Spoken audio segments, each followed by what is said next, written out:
du monde entier, des disciples, mais moi, je serai là pour vous aider. C'est ainsi qu'il y a d'autres combats que nous gagnons sans avoir combattu. Parce que Dieu est là. Il y a des fois, tu vois vraiment qu'on est attaqué, mais comment j'ai échappé à cela? Amen. C'est très important que vous sachiez ça. Donc, à part associé, Dieu est aussi notre serviteur. Jésus lui-même dit, les fils de l'homme est venu pour servir et non pour être servi. Vous comprenez? Donc, ce sont des particularités de l'engagement avec Dieu. Donc, il faut savoir que si vous vous engagez avec Dieu, vous n'êtes pas seul. Tous ceux qui sont sortis ici, tous ceux dont les noms se trouvent inscrits sur la liste, en tout cas, sachez que vous n'êtes pas seul. Et c'est ce qui est bien pour nous. Parce que souvent, avec les patrons de ce monde, ils vous laissent vous débrouiller et puis bon, il suffit de commettre l'erreur, il vient et vous gronde. Comment découvrir alors tes talents pour servir Dieu? Bien-aimé, tu es chrétien. Mais ici à l'église, tu es appelé à faire quoi? Et comment le savoir? Comment savoir que Dieu m'a appelé à ceci ou à cela? Amen. Je voudrais d'abord qu'on lise Néhémie 1, verset 4. Là, papa Alex, aidez-nous. Néhémie 1er, verset 4. Néhémie 1er, verset 4, nous lisons. Lorsque j'entendis ces choses, je m'assis, je pleurais, et je fus plusieurs jours dans la désolation. Je jeûnais et je priais devant les dieux des cieux. Amen. La première chose à savoir, c'est que comme tu es là, tu vas sentir un fardeau pour un cas quelconque. Ici, je parle de la pastorale. Je vais donner mon cas, mais je parle d'abord de Néhémie. Néhémie était un échanson du roi. Échanson veut dire celui qui verse du vin dans la coupe du roi. Et souvent pour des rois méchants ou bien qui soupçonnaient tout le monde, avant de verser, tu bois d'abord toi-même. Si on ne t'a pas demandé de l'empoisonner. Donc tu prends d'abord, et puis si il te laisse quelque temps, si tu ne meurs pas, et lui il prend. Néhémie, c'était son service. Il n'avait rien d'autre. Il ne savait rien du tout. Mais qu'est-ce qui s'est passé? Dès qu'il a appris la nouvelle, ça devient son problème. Et comme il dit Kambunaï. Amen. Ça devient son problème. Il commença à pleurer. Mais lui, d'abord, ce n'est pas lui qui avait péché. Si les murailles de Jérusalem étaient tombées, il n'était même pas là. Et puis, il n'était pas pauvre. Il travaillait à côté du roi, il ne manquait de rien. Il était échanson.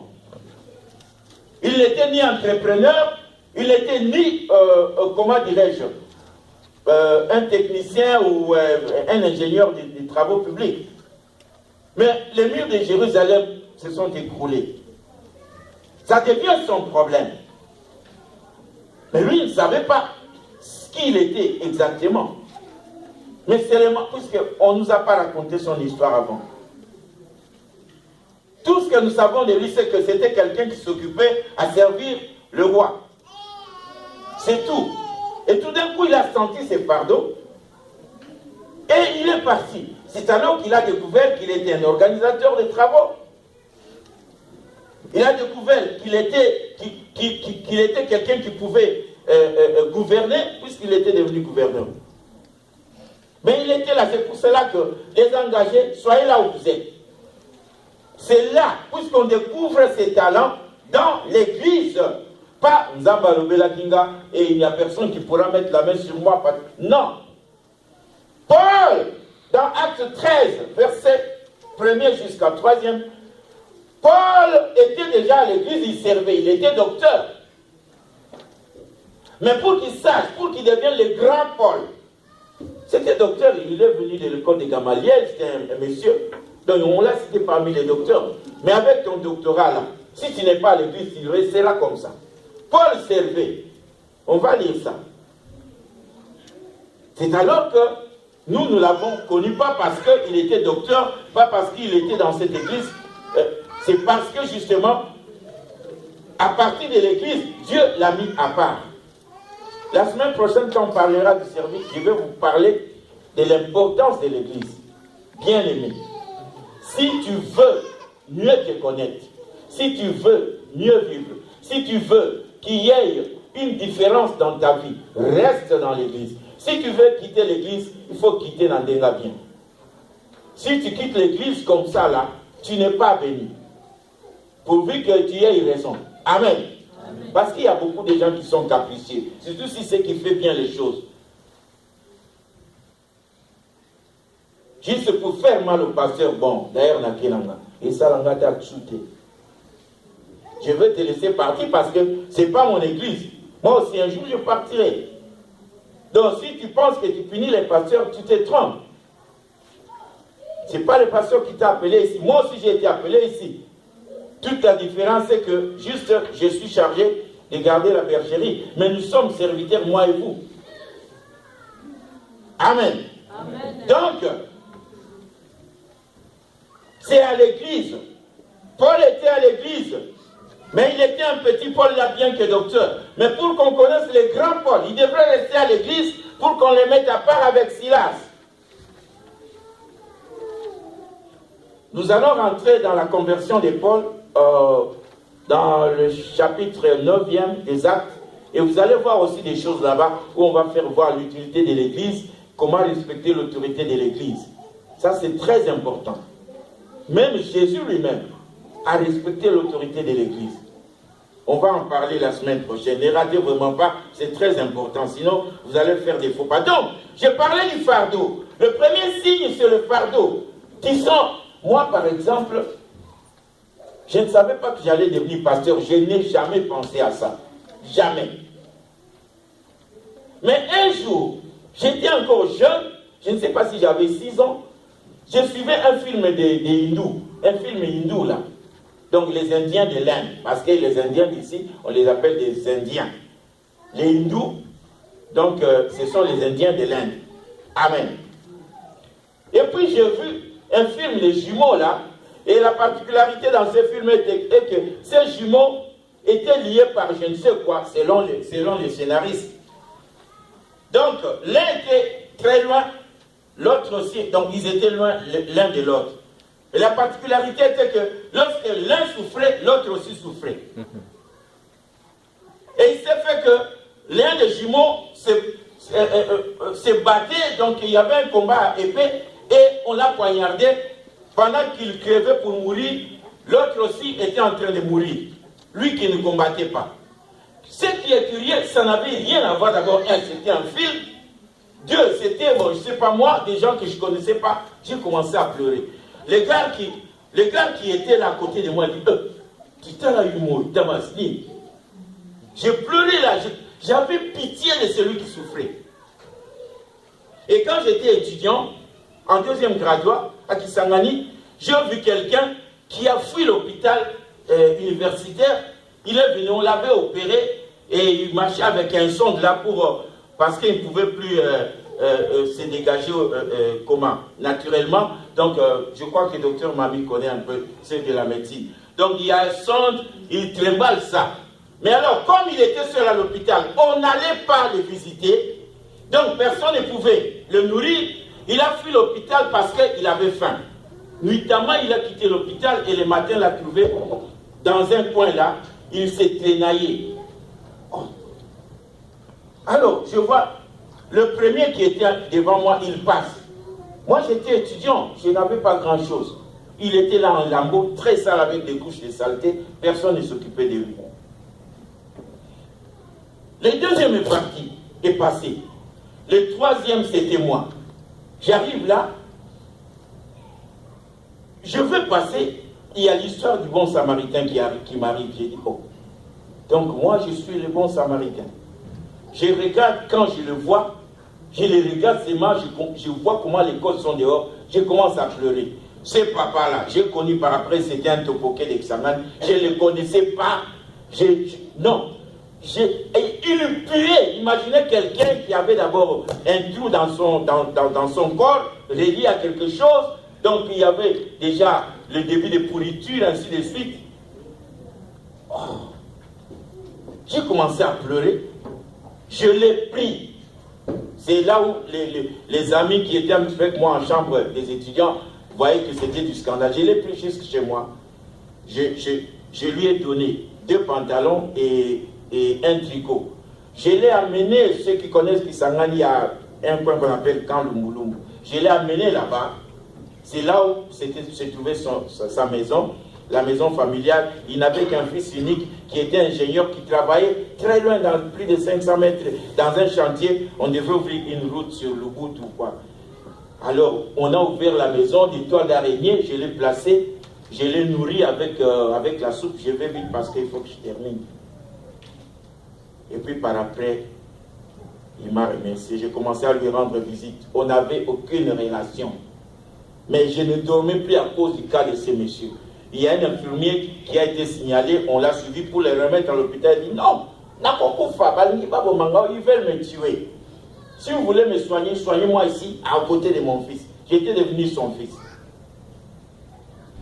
Et moi, j'ai pleuré pour un vieux que je ne connais pas. En tout cas, c'était hors de moi, je ne pouvais pas supporter. Alors je me suis occupé de lui et puis bon, jusqu'à ce que son fils est venu. Et quelques années après, si j'avais eu mon premier voyage pour aller étudier en France, c'était ce monsieur, c'est une histoire, si je raconte ici. Bref, il a été guéri et puis un jour j'ai eu une bourse d'études pour aller faire la spécialisation en France. Et chaque fois que tu entrais chez le ministre, c'était les Mosiki 100 kilos qui sortaient avec des passeports. Mais toi qui viens là pour aller représenter le pays dans un colloque, on ne veut pas de toi. Mais un jour, j'ai quitté tardivement et à l'ascenseur, j'ai croisé un monsieur là, brun, tout ça. Quand j'entre à l'ascenseur, j'entends des pas qui reviennent. Hé, monsieur, à cette heure, qu'est-ce que tu fais ici? J'ai dit non, je suis venu pour le cabinet du ministre, j'ai besoin de voyager. Regarde, j'ai une invitation de la France, je dois aller là-bas pour du moins le machinisme agricole. Il dit mais non. Et puis il dit, c'est comme si je t'ai vu. Tu n'as pas été à Lubumbashi? J'ai dit non. Tu étais où alors? Viens un peu. Tu me dis quelque chose. C'était un monsieur, il était brun, il était costaud.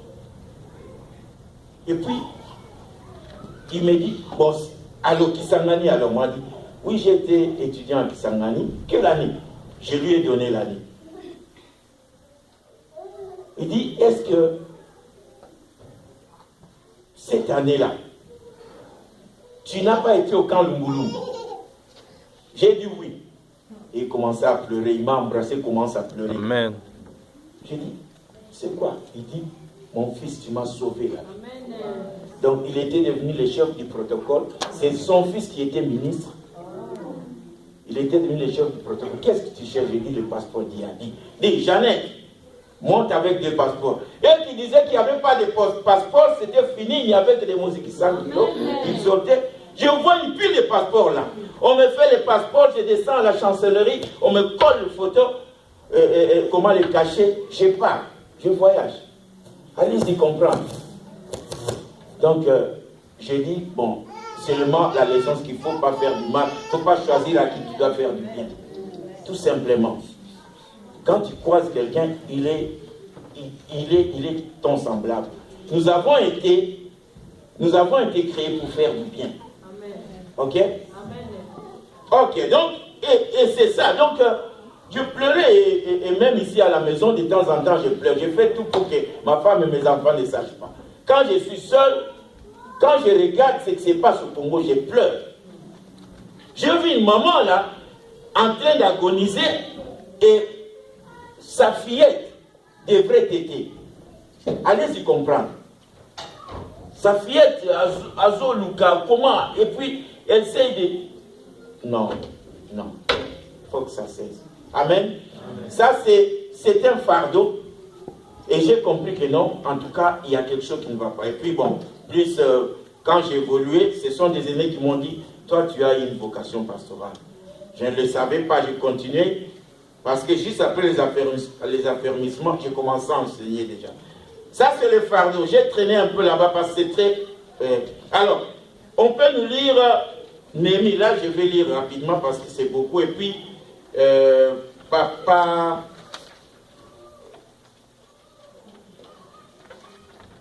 Koko nous prépare Philippiens 2, verset 14. Moi, je vais lire rapidement Néhémie. Lorsque Sanballat apprit que nous rebâtissions la muraille, il fut en colère et très irrité.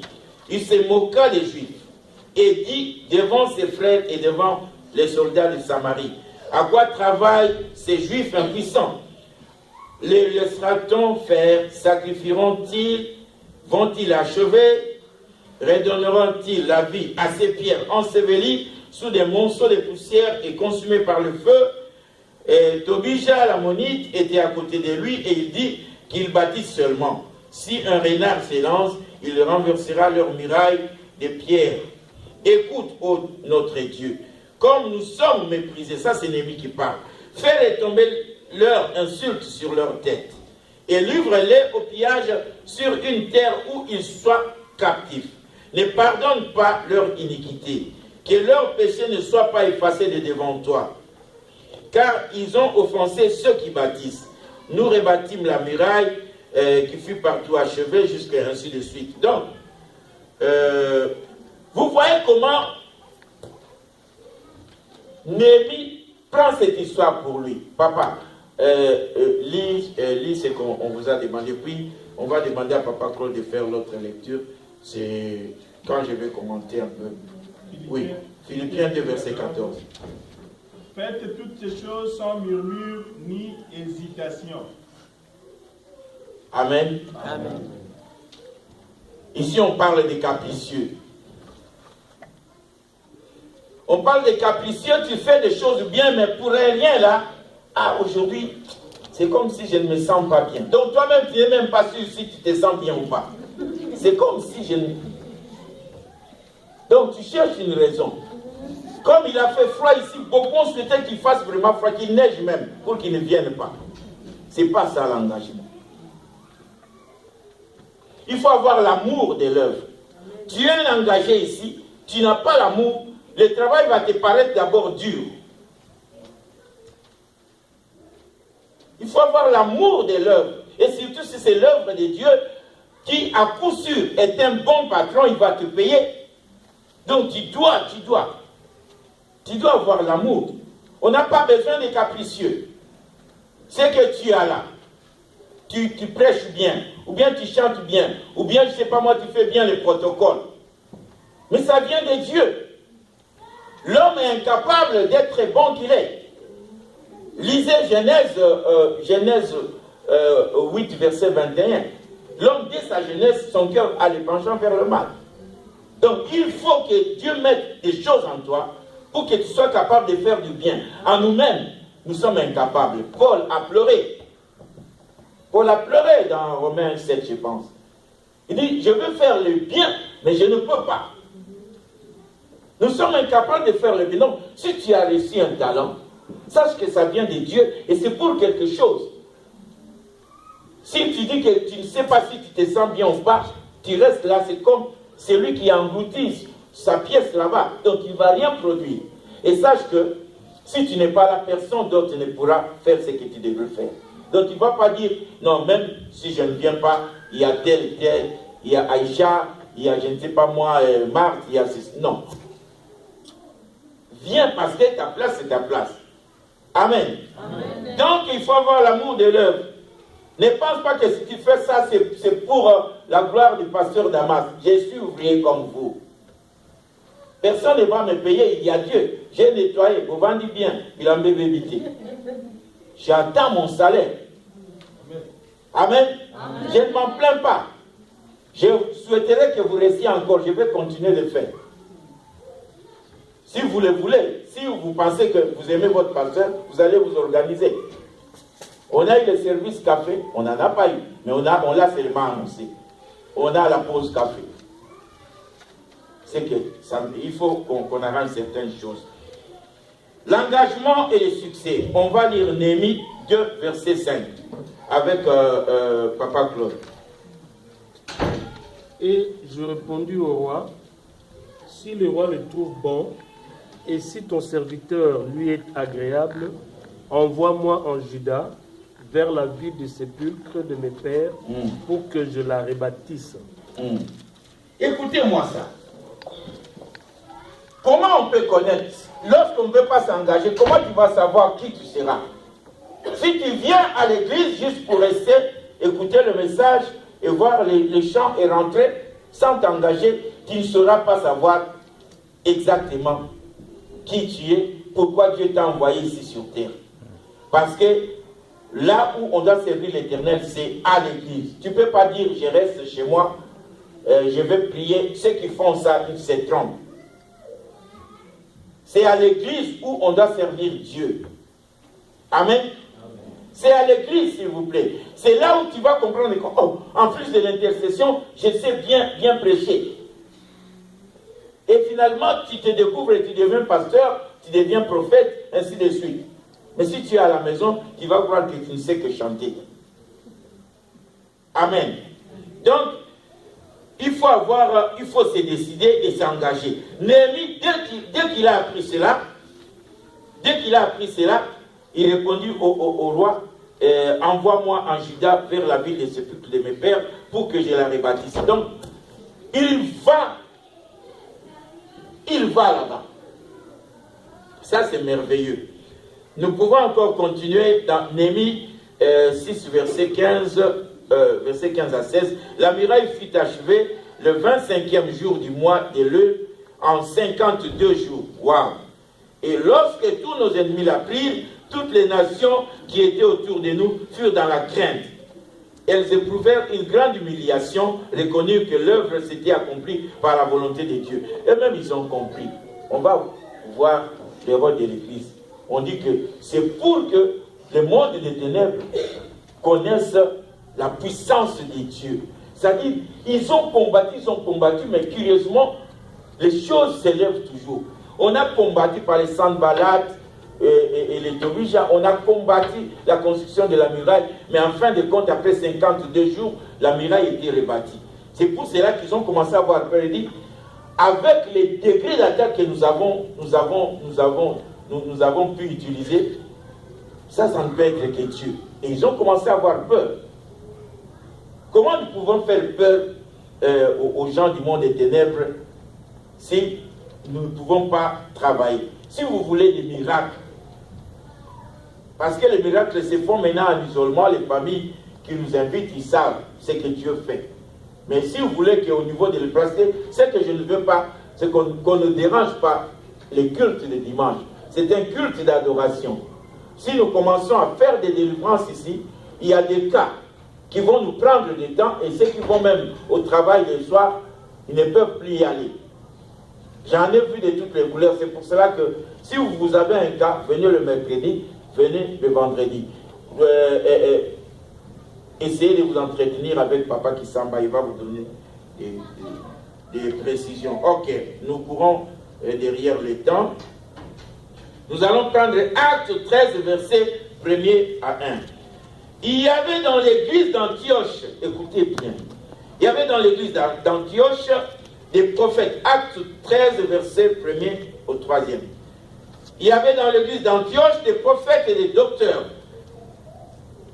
Qui sont-ils? On les cite. Barnabas, Siméon appelé Niger, Lucius de Cyrène, Manahen, qui avait été élevé avec Hérode le tétrarque, et Saul. Saul, c'est Paul. Pendant qu'ils servaient le Seigneur dans leur ministère et qu'ils jeûnaient, ils disaient d'abord que c'était dans leur ministère, non? Ils servaient le Seigneur dans l'église d'Antioche. Maintenant, jusque-là, ils ne savaient pas encore à quoi. Donc là, ils faisaient pas les tout travaux, mais les généralistes. Amen. Le Saint-Esprit dit, mettez-moi à part Barnabas et Saul, donc Paul, pour l'œuvre à laquelle je les ai appelés. Ah, tu es appelé à quelque chose. Mais pour que tu le saches, reste dans le ministère. Amen. Engage-toi. Je dis bien tout le monde.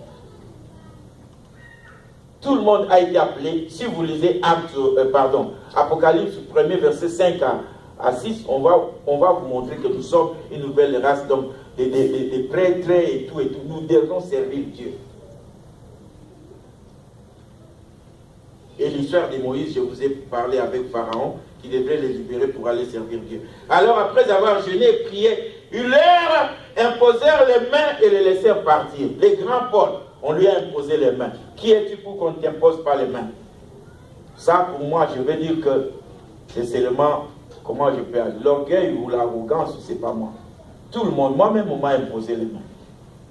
Mais il faut être sûr, de celui qui va t'imposer les mains. Parce que c'est un transfert de choses. Amen.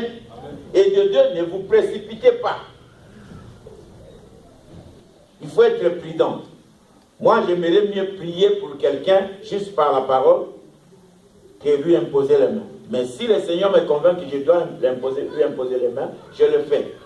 Parce qu'il y a transfert. Et il faut être sûr, toi qui imposes les mains. Sinon, au lieu que celui-là qui tombe, c'est toi qui tombes. Pas délivrer, pasteur. Ok. Il y a des implications. Là, je vais aller vite parce que c'est par là qu'on va terminer. Si tu t'engages avec Dieu, alors écoutez-moi. Il faut savoir qu'il y aura des sacrifices. Il faut savoir qu'il y aura un coût à payer. Il faut savoir aussi qu'il y aura un salaire. Amen. Le sacrifice, c'est un renoncement à un avantage, un renoncement à une privation volontaire. Donc, tu dois te sacrifier, tu dois même, comme Paul dit, je ne fais plus aucun cas de moi. Il y a une lecture là, Paul dit, je ne fais pour moi-même aucun cas de ma vie, comme si elle m'était précieuse, pourvu que j'accomplisse ma course avec joie, et le ministère que j'ai reçu du Seigneur. Dans le ministère que tu as reçu, il faut parfois t'oublier. Quand je vois qu'il y a quelque chose qui manque à l'église, il y a une maman qui est passée il y a quelques mois à la maison. Et je crois qu'il commençait à dire à ma femme, ou je ne sais pas moi, j'ai seulement suivi les commentaires. Non, ils n'entendent pas, pasteur. Non, maman, il faut le comment à chica, tout ça, et tout ça. Donc, et puis, Bambé, toi, chic, et tout ça. Je ne sais pas si elle a déjà vu mon lit. Mais au moins, je suis sûr qu'elle voulait que ça soit bien pour qu'on... Elle ne disait pas ça de mauvaise façon. Mais écoutez-moi, moi, je suis du genre à me contenter de ce qui ne frappe pas l'œil. Ça, c'est moi. Vous pouvez voir mon véhicule. C'est une coccinelle là, une vieille là, mais aussi longtemps que je peux aller à Cincinnati avec ça. Donc, je suis bien. Donc, ne venez pas pour... Tu viens avec ta limousine à Hôtel Amour, ça ne me dit rien. Donc, si vous allez dans ma maison, il n'y a rien de banisa. J'aime vivre comme ça. Cela ne veut pas dire que je ne peux pas l'acheter. Je suis aussi quelqu'un qui aime l'esthétique. Mais si je vois l'église de Dieu en train de... Non, je vous dis, ça dépend aussi des églises. Moi, je connais des églises qui, si un pasteur, Yamupayaye, comment on va le gâter? On va l'inviter par-ci, par-là. On va y emballer avec honneur et on cotise même $1600 pour lui. Alors que le pasteur de là, il est en train de crever. C'est comme ça. Donc il ne faut pas, parce que celui-là, tu vas laisser sensation. Non. Tu dois faire ton geste pour que le Seigneur soit glorifié. J'ai vu ça, j'ai dit ça parce que j'ai vu. Ça ne s'est pas passé ici. Ce que vous ne savez pas aussi, c'est que si de temps en temps je m'égosille pour parler ici, c'est parce que la plupart des pasteurs que nous avons ces derniers temps, ils ont l'idée qu'on avait en Afrique. Que lorsqu'ils montent à la chair, donc ils embaument. Tu vois, tu appelles un pasteur pour prêter un service là-bas, et à la fin, il te salue 3 fois. Il vient te dire au revoir 3 fois. Ça signifie quoi? Pasteur, je dois partir. Ah mon frère, en tout cas que Dieu te bénisse. Tu lui tournes les deux pendant que tu bavardes avec une sœur. Tu entends mon pasteur. Je pensais que je t'avais dit que j'allais partir. Ok, tu es encore là. Est-ce que c'est... Il dit non, ça va. Et puis il part. Et puis bon. Maman, lequel a quelque chose. Ça sera la dernière salutation. Donc, c'est pour cela que j'ai dit, en entendant, on fait parce qu'avec ces jeunes-là, ils ne réclament rien, ils savent. On n'est pas encore au niveau de s'occuper des étrangers ou des autres que nous avons. Mais celui qui vient de lui, il ne va pas comprendre ça. C'est pour cela qu'on voit comment on va. Ça dépend de vous. Si vous voulez vraiment qu'on organise des choses ici, on va les organiser. Mais au moins, ce n'est pas ça mon souci. Mon souci, c'est que vous ayez du vert pâturage et qu'à la trompette, que nous montions. C'est tout. Si je ne fais pas ça, je vais dire que je n'ai pas fait je n'ai pas fait mon travail. Donc, en fait, c'est ça. Et c'est ça pratiquement les coups. Je vais lire Acte 20, verset 24. J'ai déjà lu. 1 Corinthiens 9, verset 23-27. Je fais tout à cause de l'évangile afin d'y avoir part. Ne savez-vous pas que ceux qui courent dans le stade courent tous, mais qu'un seul remporte le prix? Courez de manière à le remporter. Tous ceux qui combattent s'imposent toute espèce d'abstinence. Aïe. Il y a un sacrifice là. Et ils le font pour obtenir une couronne. Donc c'est la couronne du ciel là. Ce que Paul appelle couronne incorruptible. Moi donc je cours non pas à l'aventure, je frappe non pas combattant l'air, mais je traite durement mon corps. Et je le tiens assujetti de peur d'être moi-même rejeté après avoir prêché aux autres. Donc, c'est pas bien que je vous prêche et que moi-même, que j'aille en enfer. Non, ça ne tient pas debout. Il y a un salaire et on va s'arrêter là. Le salaire, c'est quoi? Nous allons lire Malachie. Vous avez dit, ça ce sont les agents du découragement. C'est en vain que l'on sert Dieu. Qu'avons-nous gagné à observer ses préceptes, à marcher avec tristesse, à cause de l'Éternel des armées? Maintenant, nous estimons heureux les hautains. Écoute-moi. Ils envient les hautains, là, donc ceux qui ne servent pas. Oui, les méchants prospèrent. Oui, ils tentent Dieu et ils échappent. Alors, ceux qui craignent l'Éternel se parlèrent l'un à l'autre. L'Éternel fut attentif. Il écouta. Et un livre de souvenirs fut écrit. Ça, c'est un. Devant lui, pour ceux qui craignent l'Éternel et qui honorent son nom. Ils seront à moi, dit l'Éternel des armées. Ils m'appartiendront au jour que je prépare. J'aurai compassion d'eux comme un homme a compassion de son fils qui le sert. Vous verrez de nouveau, vous verrez de nouveau la différence entre le juste et le méchant, entre celui qui sert Dieu et celui qui ne le sert pas. Si tu veux une différence dans ta vie, sers Dieu, un point trait. Amen. Amen. Mais il y a des agents qui découragent les gens. Ils disent, qu'est-ce que vous allez gagner? Vous le servez. Vous allez là-bas à Maranatha. Qu'est-ce que vous... Pendant que vous êtes en train de servir Dieu, ça c'est au présent. Il est en train d'écrire son livre. Il y a un livre de souvenirs. Ce ne sont pas des blablabla. Il y a réellement un livre de souvenirs. Dieu va regarder ça. Donc pendant que vous travaillez, Dieu est en train d'écrire. Et après, il va l'ouvrir. Et quand il va l'ouvrir, c'est alors que vous verrez la différence. Bien-aimé, servez le Seigneur. Il est encore en train d'écrire le livre. Amen. Pendant qu'il écrit, il n'a pas encore le temps de faire cette différence. C'est quand il va terminer à écrire, et puis il va l'ouvrir après, c'est alors que vous verrez la différence. Amen. Je vous mets à défi. Ceux qui vont servir réellement l'Éternel, de tout cœur, dans 2 ans et demi. C'est-à-dire,